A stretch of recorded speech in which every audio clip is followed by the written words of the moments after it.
Gerardo, qué gusto verte y bueno, pues qué lástima, la verdad, muchos esperábamos que sí llegaras a dirigir el BID. ¿Qué tal, Temoris? ¿Cómo estás? Un saludo a ti y a todo tu auditorio. Y pues sí, bueno, así se dieron las cosas, pero fue sin duda también una experiencia interesante para mí poder participar en el proceso. Esperemos que quizá en algún momento haya alguna otra oportunidad, si no para mí, para algún otro mexicano, porque es una institución pues muy importante para toda la región y creo que sí requiere un relanzamiento y una reconfiguración que también ayude, insisto, al desarrollo de todos los países de la región, incluyendo. Así es, Gerardo, sin duda habrá más oportunidades y además el BID no es la única institución económica internacional de importancia en la que sin duda podrías brillar. Pero vamos a pasar a la entrevista. A ver, todo el mundo se pregunta, estamos acostumbrados a temer por la moneda, por el peso, estamos acostumbrados a las malas noticias, a las devaluaciones abruptas o pequeñas o en pequeña escala, bueno, y de pronto no sabemos cómo interpretar que el peso en esta administración no solamente no haya caído, sino que se esté fortaleciendo hasta niveles que no lo veíamos desde bastante antes de que el presidente López Obrador tomara el poder. Me parece que desde 2016 no veíamos estos niveles de entre 17 y 18 pesos. ¿Qué es lo que está pasando? ¿Por qué esta apreciación? Sí, como bien dices, es muy interesante lo que está pasando con el tipo de cambio en México. Es una cosa, digamos, poco común, porque como bien señalas, más bien estábamos acostumbrados a observar depreciaciones continuas de la moneda mexicana, y ahora lo que hemos estado viendo en esta administración y particularmente en los últimos meses es una apreciación del peso mexicano, un fortalecimiento. Recordemos que el tipo de cambio, cuando empezó esta administración, empezó cerca de 19 pesos por dólar, entre 19 y 20 pesos por dólar. Llegó a estar a 25 pesos por dólar cuando vino la pandemia y ante la incertidumbre mundial, todas las monedas en general se depreciaron.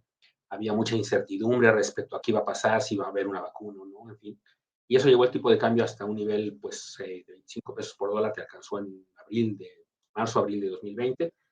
Pero a partir de que se fue resolviendo la incertidumbre, con las vacunas y con otras situaciones, el tipo de cambio se empezó a recuperar, regresó a los niveles previos a que teníamos, hasta alrededor de 20 pesos por dólar, y en lo que va del año se ha seguido apreciando, llegó a estar en su punto más bajo o más fuerte, digamos, desde la perspectiva mexicana, el lunes 15 de mayo, que llegamos a tener un tipo de cambio de 17.4, 17 pesos con 40 centavos por dólar. Ahorita se ha estado fluctuando alrededor de entre 17.50 y 18 pesos. Y es un tipo de cambio muy fuerte, mucho mejor, como bien decías, de lo que empezamos esta administración, mucho mejor de lo que tuvimos el año pasado y bastante mejor de lo que los analistas han pronosticado. ¿Cuánto se puede seguir apreciando? Yo creo que ya no se va a apreciar más, yo creo que ya alcanzó su punto más alto el pasado lunes 15 de mayo, como lo mencioné, fue el punto más importante. A partir de ahora yo creo que se va a mantener en estos rangos, quizá fluctuando entre donde está ahorita y hasta quizá hasta un máximo, un techo posible de 19 pesos por dólar en lo que resta del año. Eh, eh, Porque hay situaciones y factores estructurales muy importantes que han hecho que esto ocurra. O sea, esto no ocurre por arte de magia, esto ocurre por dos razones que yo expliqué recientemente en un artículo, que son, uno, un factor externo, uno es el hecho de que el dólar norteamericano en general se está depreciando respecto a todas las monedas del mundo, o sea, todas las monedas del mundo en general se están apreciando en estos últimos días respecto al dólar, el peso mexicano no es una excepción, pero interesantemente el peso mexicano es de los que más se ha fortalecido, lo cual quiere decir que hay algo más que eso. Entonces, una cosa es la cosa externa, Estados Unidos, donde hay temores de una recesión, donde hay temores de que esté débil la economía y de que eventualmente la Reserva Federal detendrá sus aumentos de tasas de interés. Y entonces, ante esa perspectiva, otros países donde las tasas de interés son más altas, se vuelven más atractivos y entonces eso hace que los inversionistas se deshagan de sus dólares y compren otras monedas y eso explica el movimiento que ya decía de fortalecimiento generalizado de otras monedas respecto al dólar.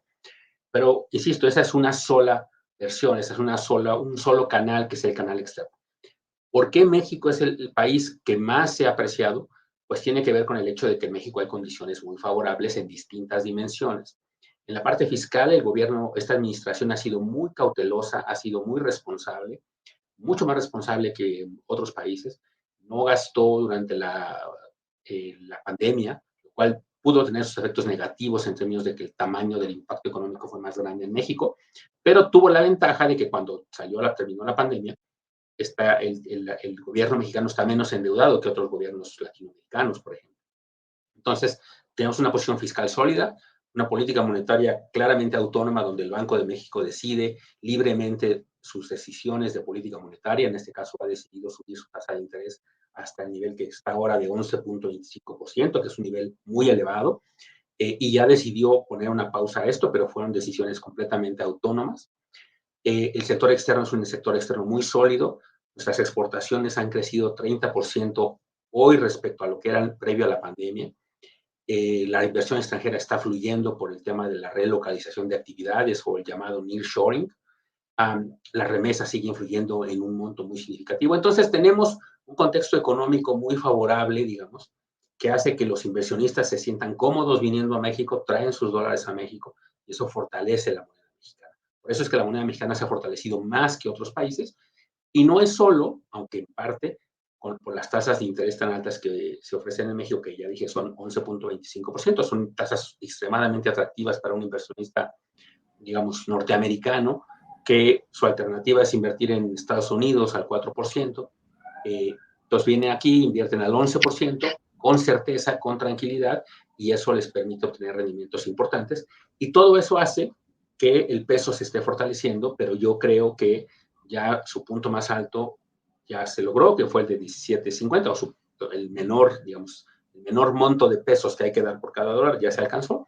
Y yo creo que de ahora en adelante vamos a estar fluctuando en este rango de 18, 18.50, por ahí estaremos, ¿no? Perdón, Gerardo, me desconecté un momentito, pero bueno, te quería preguntar, ¿esto qué impacto tiene en la economía? O sea, estamos acostumbrados a pensar que una devaluación tiene un impacto negativo, aunque a veces pues, puede favorecer a las exportaciones, pero también ahora se afecta las exportaciones y favorece las importaciones. También tiene un impacto sobre las remesas, sobre la gente que recibe dinero regularmente del extranjero, que lo recibe en dólares, entonces eso se transforma en menos pesos en México, o también en el turismo. O sea, ¿cuál es el impacto que tiene en general sobre la economía? ¿Es algo automáticamente bueno? ¿Tiene bemoles? Y también, ¿cuál sería tu balance en general? Mira, yo creo que como muchas cosas en la economía, un movimiento de esta naturaleza tiene ganadores y perdedores, ¿no? Ya señalaste tú algunos ejemplos muy claros. Un perdedor muy claro de esta apreciación son la gente que recibe remesas, que si sigue recibiendo el mismo monto de remesas que recibía antes, eso equivale a menos pesos y pueden comprar menos productos. En el sector turístico, pues se encarece venir a México, entonces menos gente a lo mejor va a venir a México por esa razón. Y luego las que viven de las propinas en dólares, por ejemplo, en los centros turísticos, pues se equivalen a menos pesos, menos poder de compra. Entonces siempre hay gente que pierde en esto. Ahora, obviamente también hay gente que gana. La mayor parte de la gente, de hecho, piensa que está ganando porque le gusta que el tipo de cambio esté fuerte, ¿no? Eh, por ejemplo, si alguien piensa que va a comprar productos importados, pues sabe que le van a salir más baratos hoy que antes. Si alguien va a salir de vacaciones, digamos, la clase media que puede salir de vacaciones a Estados Unidos o a Europa, hoy en día les es mucho más barato de lo que era hace unos meses. A los exportadores no les conviene, porque entonces si están vendiendo a los mismos precios en dólares, eso representa para ellos menos pesos. Entonces, hay ganadores, hay perdedores. Ahora, yo diría que en balance es mejor siempre, pues obviamente, una apreciación que una depreciación muy significativa. Es decir, sabemos los costos que tienen las depreciaciones o las devaluaciones que hemos tenido en el pasado, ¿no? Se traducen en encarecimiento de la vida en general y eso no nos gusta, obviamente. Eso nos perjudica nuestro nivel de vida. Una apreciación a lo mejor no se traduce en un abaratamiento del costo de la vida, pero al menos sabemos que los productos importados sí se van a abaratar. Entonces, tiene esos efectos que en general yo diría que predomina el efecto positivo, pero sin dejar de reconocer que hay sectores, ¿no? Exportadores, los receptores de remesas, el sector turístico, que se pueden ver perjudicados y que no les conviene que esto se siga apreciando, que el peso se siga apreciando. Pero como decía antes, yo creo que eso ya alcanzamos ese punto porque yo ya no veo que haya condiciones ni que los flujos sean tan grandes como para que esto siga ocurriendo. Ya el diferencial de tasas de interés entre México y Estados Unidos ya está estable, ya hacia adelante es más probable que se empiece a reducir el diferencial de tasas porque es más probable que el Banco de México empiece a bajar sus tasas pronto, antes, al menos, no pronto, pero sí al menos antes que la Reserva Federal. Y entonces, digamos, yo creo que va a haber condiciones hacia adelante en las que lo que podríamos esperar es una cierta estabilidad del tipo de cambio o un movimiento, pero muy acotado. Y creo que eso es lo otro importante que yo diría del tipo de cambio, que es pensando en que ya en el próximo año viene la elección, el cambio de presidente, y que hemos tenido o estamos acostumbrados a pensar que los cambios de administración están asociados a turbulencia financiera, eh, es importante decir que no creo que este sea el caso en esta ocasión, porque las condiciones económicas del país son muy sólidas, son muy estables. No creo que deba nadie preocuparse porque esto pueda generar incertidumbre o volatilidad. Entonces, creo que en ese sentido son buenas noticias en general y creo que predomina la parte favorable de todo esto antes que la parte negativa, que sin duda existe para algunos sectores que ya mencioné. Pero entonces podemos esperar, Gerardo, a que eh, la economía mexicana se siga fortaleciendo. Por ejemplo, está todo este proceso del nearshoring, que es el traslado de empresas que estaban en Asia, sobre todo en China, hacia México, porque estamos más cerca de los Estados Unidos y las condiciones de conflicto que se han ido incrementando desde la administración Trump con China, pues hace generar la idea de que es más seguro invertir en México, aquí cerquita, bueno, o para ellos cerquita, que allá lejos en Asia.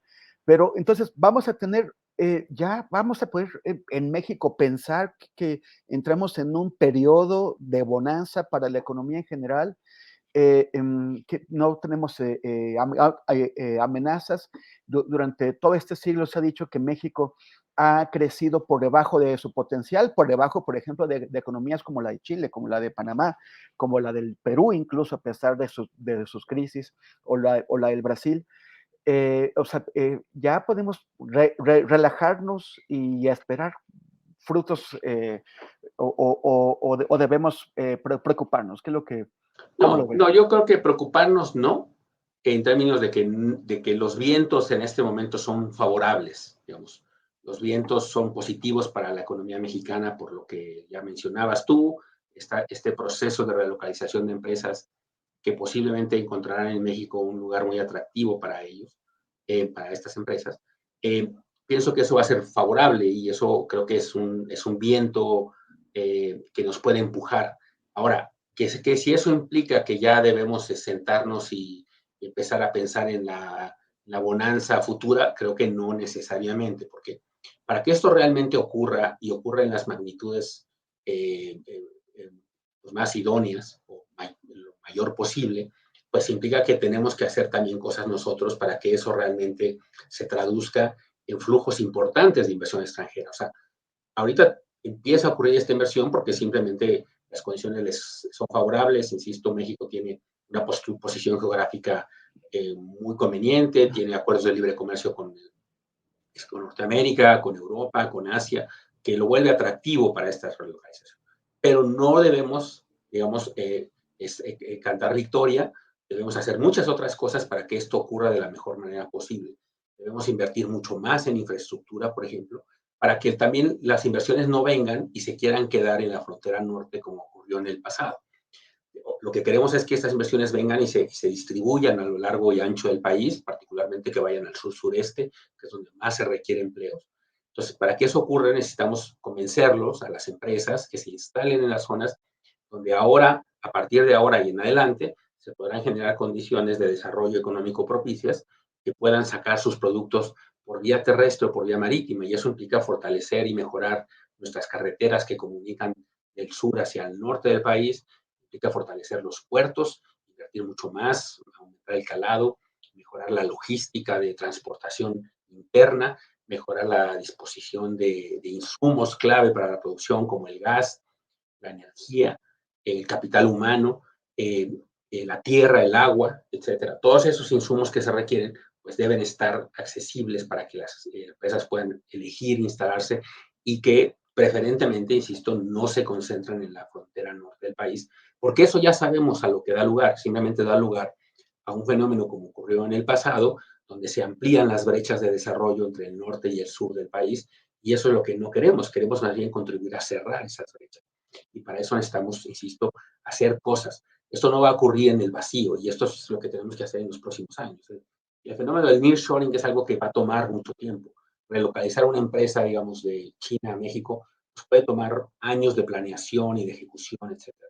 Entonces, lo que tenemos que hacer es ir preparando la situación para que en los próximos años eso pueda materializarse de la mejor manera posible y pueda entonces sí generar una demanda suficiente por espacios de producción en México, por trabajo, porque se generen condiciones de oportunidades de desarrollo con empleos mejor pagados, bien remunerados, con buenas prestaciones y que, insisto, contribuyan a reducir en todo caso la desigualdad regional, que es una característica pues, preocupante de la economía mexicana. Entonces, tenemos viento favorable, lo que tenemos que hacer es tomar las medidas adecuadas para que ese viento pues, realmente nos empuje lo más posible, ¿no? Y podamos realmente disfrutar de los beneficios de esta situación. Ahora, el nearshoring, a ver si no me equivoco, ya me vas a corregir, va a profundizar la condición de México como apéndice de la economía de Norteamérica. Es esto que hemos discutido tanto tiempo, de reforzar nuestros lazos comerciales con América Latina, de buscar ampliarlos en Asia, bueno, con China también, pero también con India, con Japón, con los tigres del sudeste asiático.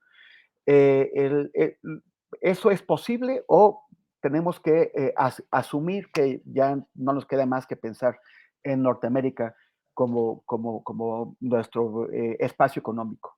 No, yo creo que de hecho, o sea, a ver, partamos de una cosa, ¿no?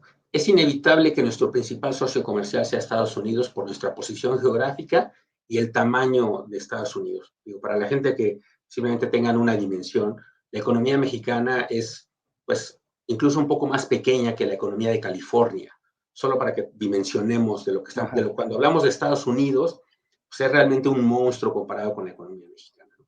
Entonces, eso implica que si tenemos ese monstruo al lado nuestro, pues es obviamente quien más nos va a comprar.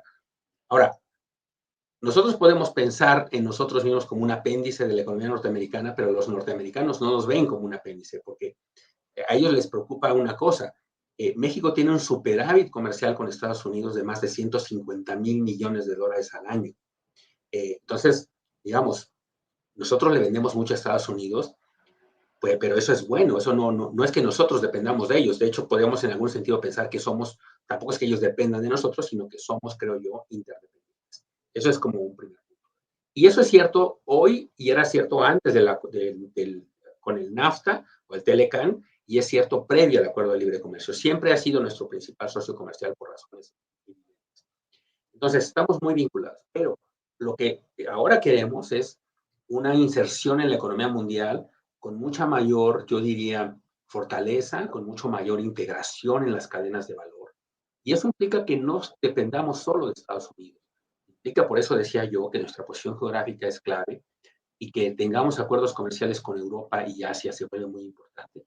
Porque una de las razones que se vuelve atractivo México es que vengan empresas de muchas partes del mundo a producir en México, en parte para el mercado mexicano, en parte para el mercado norteamericano, pero en parte para los otros mercados.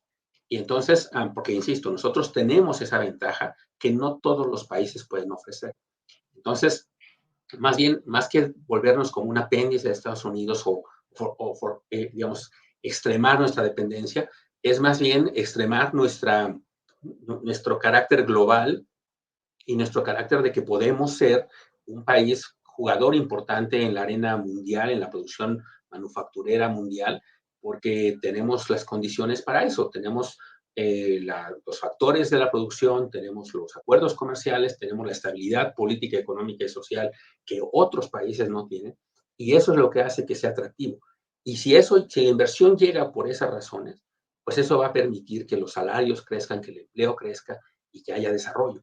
Lo que no podemos ya hacer, y creo que eso es muy importante también decirlo, es no podemos repetir el error de los noventas, de cuando se pensaba que el acuerdo de libre comercio era bueno y que México iba a competir con salarios bajos, con mano de obra barata. Eso no puede ser ya nuestro anhelo, nuestro deseo. Más bien es al revés. Nosotros tenemos una mano de obra calificada, importante, que debe estar bien remunerada y que debe eso fortalecer al mercado interno, y que la razón por la que debemos competir es por condiciones propicias, posición geográfica, acuerdos comerciales, mano de obra de excelencia, con acceso a insumos, y eso es como debemos competir y buscar entonces sí un desarrollo mucho más equilibrado que el que tuvimos con los potenciales efectos positivos asociados al acuerdo de libre comercio en los noventas, que tampoco fueron de la magnitud que se anticipaban, y lo que debemos tratar de hacer ahora es que sí tratar de maximizar el beneficio positivo de estas situaciones. Una última pregunta, Gerardo, abusando de tu No, tiempo. con mucho gusto, Temores. Gracias. Es que la gente dice, bueno, cuando hay problemas en la economía, cuando hay una crisis, una recesión, cualquier tipo de situación como esas, quienes pagan el pato suelen ser las clases medias y bajas. Pero cuando la economía mejora, la mejora o tarda o nunca impacta en las clases medias y bajas. Parece que siempre venimos a perder. Esta vez será distinto. ¿Qué es lo que se puede hacer o qué se debe exigir de las autoridades, de los empresarios, para que se repartan los beneficios de este momento que parece tan positivo? Sí, yo creo que, mira, yo de entrada diría que esto ha empezado a cambiar. Y justo escribí un artículo recientemente sobre la evolución de la pobreza laboral en México, donde mostraba cómo en los sexenios anteriores la pobreza subía, aunque la economía crecía. Es decir, la economía crecía, el PIB creció, pero no crecían los beneficios para la gente en la parte baja de la distribución. De hecho, era al revés, ¿no? La pobreza creció. En cambio, en estos primeros 4 años de la administración del presidente López Obrador, a pesar de que la economía cayó por la pandemia y por los choques que hemos sufrido, la pandemia, la inflación, etcétera, a pesar de eso, la pobreza laboral, es decir, la pobreza de los trabajadores, producto de sus ingresos de trabajo, ha disminuido. Y yo creo que eso habla de que está cambiando la situación. Es decir, la forma en la que se distribuían los beneficios económicos, creo que sí ha empezado a cambiar. Y en eso creo que tienen que ver algunas medidas importantes, como por ejemplo el fortalecimiento del salario mínimo en términos reales, que hemos tenido ya varios años con eso. Está hoy al doble de lo que estaba en 2015. En la reforma al outsourcing que está regularizando a muchos trabajadores, que les está permitiendo que, que tengan mejores condiciones porque ahora tienen mejores prestaciones. Individuos que trabajaban para empresas grandes, pero que las empresas grandes los subcontrataban con empresas pequeñas que no tenían utilidades, por ejemplo, y que al momento del reparto de utilidades, pues no les tocaba nada, a pesar de que trabajaban para empresas muy rentables, ¿no? Esa reforma que obligó a las empresas grandes a contratar a sus trabajadores, pues eso no solo mejoró sus condiciones en sí mismas, sino que les va a dar mayores ingresos hacia adelante. Y estamos hablando de millones de mexicanos que se beneficiaron con esta reforma, por cierto. Um, los programas sociales también están ayudando en el sentido de que al tener un mejor piso, digamos, en una mejor alternativa, pues ya no tienen que tomar los trabajos más precarios que antes tomaban. Y te pongo un ejemplo. Hoy en día, muchos empresarios del sector agrícola del noreste del país se están quejando por la falta de mano de obra. Eso es resultado de que los jornaleros agrícolas que solían viajar desde el sur-sureste del país hacia el noreste en las temporadas de producción agrícola, ya no necesariamente tienen que hacerlo, ya no lo están haciendo. Migraban familias enteras con sus hijos pequeños a tomar trabajos muy precarios, porque ahora tienen programas sociales que les permiten pues, quedarse en sus comunidades y tener un ingreso que a lo mejor no es lo que antes, pero al menos es un poquito menos inestable, con mayor seguridad de lo que tenían antes. Entonces, lo que eso va a dar lugar es a que tenga que ocurrir inevitablemente un aumento en las remuneraciones de los trabajadores que vayan a esas zonas. porque está viendo, insisto, este piso social que se está estableciendo les permite tomar decisiones que no necesariamente los force, digamos, a tomar trabajos en condiciones extremadamente precarias y que entonces sea eso en beneficio de las condiciones en las que trabajen los que decidan seguir trabajando. Entonces, cosas como estas están ayudando y yo creo que eso es bueno y espero que eso continúe. Espero que se continúe fortaleciendo la capacidad de compra de los trabajadores mexicanos. Espero que siga aumentando el salario mínimo en términos reales, quizá ya no a los ritmos que ha venido aumentando, porque empieza a alcanzar su techo, donde empieza ya a operar una parte que puede entonces tener otros efectos indeseables. Pero creo que en general hay margen aún para hacer algunas cosas por el lado de los trabajadores, pero creo que las condiciones estructurales sí ya cambiaron y creo que en ese sentido, pues la cuestión es si podemos continuar en esa ruta o no. Pero sí creo que el cambio ya se empezó a ver para beneficio de los trabajadores. Doctor Gerardo Esquivel, te agradezco. Quiero comentarle a nuestra audiencia que tú eres un experto en desigualdad. Muchos de los trabajos que has presentado, que son muy importantes, con contribuciones al entendimiento de nuestra situación económica, son sobre desigualdad. Espero que más adelante te podamos invitar, si tú nos vuelves a regalar este tiempo, para que hablemos sobre este lacerante problema para nuestro país. Mientras tanto, te agradezco muchísimo. Ha sido un placer conversar contigo y yo creo que para nuestra audiencia también ha sido muy esclarecedor.